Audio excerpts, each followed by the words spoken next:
नमस्कार साथियों। रावण एक ऐसा नाम है जिसे सुनते ही हमारे दिमाग में एक खतरनाक राक्षस, अहंकारी राजा और रामायण का वो खलनायक याद आ जाता है। लेकिन क्या आप जानते हैं कि रावण सिर्फ एक खलनायक नहीं था, बल्कि उसमें बहुत सी विशेषताएं थीं। वह एक विद्वान, महान योद्धा और अद्वितीय व्यक्तित्व का धनी भी था। वह एक प्रकांड पंडित भी था। आज के इस वीडियो में हम आपको रावण के बारे में ऐसी गुप्त बातें बताएंगे जो शायद ही आपने कहीं सुनी या पढ़ी हो या फिर किसी ने आपको बताई हो। तो बात करते हैं, रावण ने भगवान शिव को प्रसन्न करने के लिए शिव तांडव स्त्रोत की रचना भी की थी और आपने शायद सुना भी होगा इसको। कहा जाता है कि रावण ने भगवान शिव को अपना आराध्य मानते हुए कैलाश पर्वत को उठाने की कोशिश की और शिव जी ने क्या किया था, उसको ही दबा दिया था। जब शिव जी ने पैर से पर्वत को दबाया, रावण का हाथ नीचे फंस गया और वह पीड़ा से चिल्लाने लगा।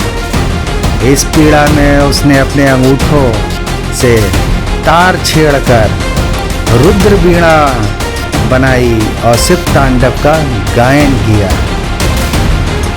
शिव जी इतने प्रसन्न हुए कि उन्होंने रावण को चंद्रहास नाम की दिव्य तलवार दी। शिव का तो भक्त था ही वो, और शिव भी उसको अपना बहुत ही परम भक्त मानते थे।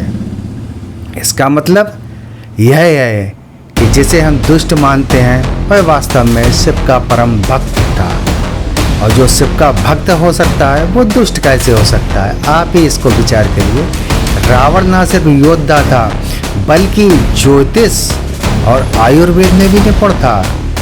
बुराइयां सब करते हैं लेकिन अच्छाइयां कोई नहीं बताता है।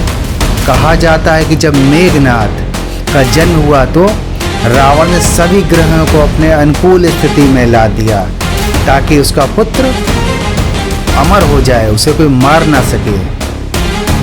ज्योतिष तो जानता ही था, उसको पता है कौन सा ग्रह कहाँ होगा, लेकिन शनिदेव ने अपना एक पैर हल्का सा मोड़ दिया जिससे मेघनाथ अमर नहीं हो पाए।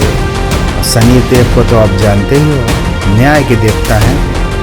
रावण के नाम पर आज भी रावण संहिता नामक ग्रंथ मौजूद है, जिसमें ज्योतिष भी है, तंत्र भी है और वैदिक विज्ञान के रहस्य भी लिखे हुए हैं। लेकिन कोई इनको पढ़ने और समझने वाला हो। कुछ विद्वान मानते हैं कि आधुनिक जो सर्जरी है और औषध विज्ञान की कई तकनीकें उसी से जुड़ी हुई हैं। शायद बहुत से लोगों ने सीखा हो उससे। रावण एक ब्राह्मण था और उसकी माता जो थी उसका नाम कैकसी था, वो राक्षस कुल से थी। इसीलिए वह ब्राह्मण और राक्षस दोनों वंश का था। राक्षस कोई गलत चीज नहीं है, वो एक कुल था। वह 10 सिर वाला नहीं था। 10 सिर उसके 10 ज्ञान और विद्या का प्रतीक था। वेद, शास्त्र, संगीत, युद्ध कला, ज्योतिष, आयुर्वेद, नीति, तंत्र, वास्तु और अध्यात्म। अब बात करेंगे सहस्त्राबाहु अर्जुन, जिसे कार्तिवान अर्जुन के भी नाम से भी जाना जाता है। वह एक हयवंशीय क्षत्रिय राजा था। हयवंशीय क्षत्रिय राजा के लोग आज भी जीवित हैं, जिनको कसेरे, ठटेरे, ताम्रकार वगैरह नामों से जाना जाता है। तो दत्तात्रेय को वरदान था कि उसके 10,000 भुजाएं यानी सहस्त्राबाहु होंगी। इस वजह से सहस्त्राबाहु उनका नाम पड़ा।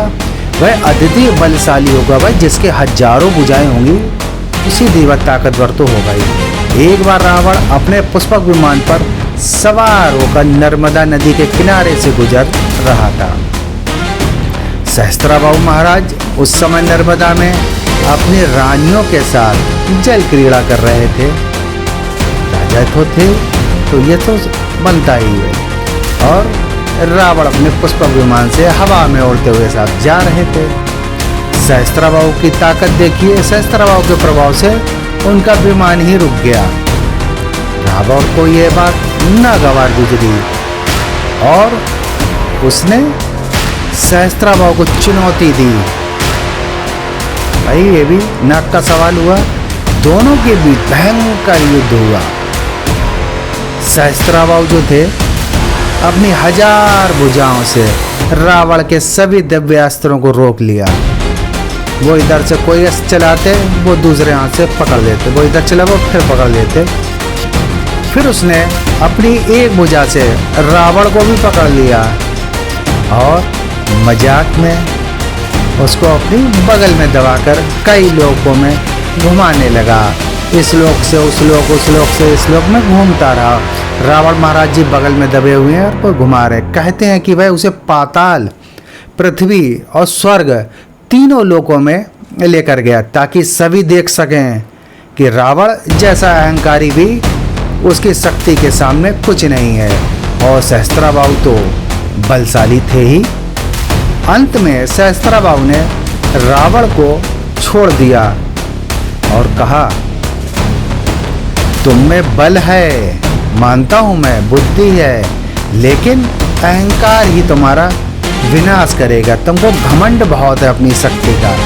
इस घटना ने रावण के मन में और भी प्रतिशोध की भावना भर दी, क्योंकि उसका अपमान हुआ।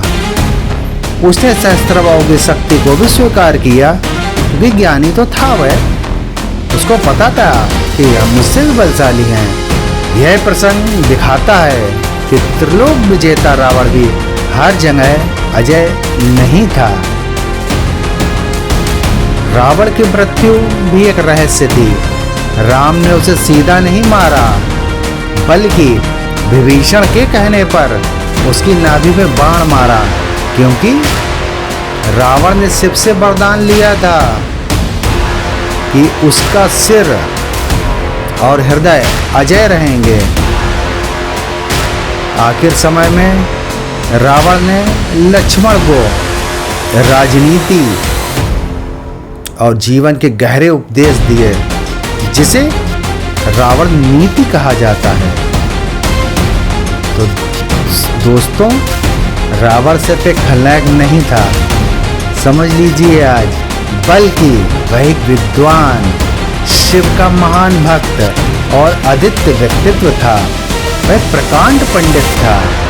उसके जीवन से हमें यह सीख मिलती है कि अहंकार चाहे कितना भी हो, ज्ञान क्यों ना हो, इंसान को पतन की ओर ले ही जाता है। अगर आपको रावण के ये रहस्य पसंद आए तो इस वीडियो को लाइक ज़रूर करिएगा, शेयर ज़रूर करिएगा और मेरे चैनल द हिडन थ्रेड शरद को सब्सक्राइब करना ना भूलें।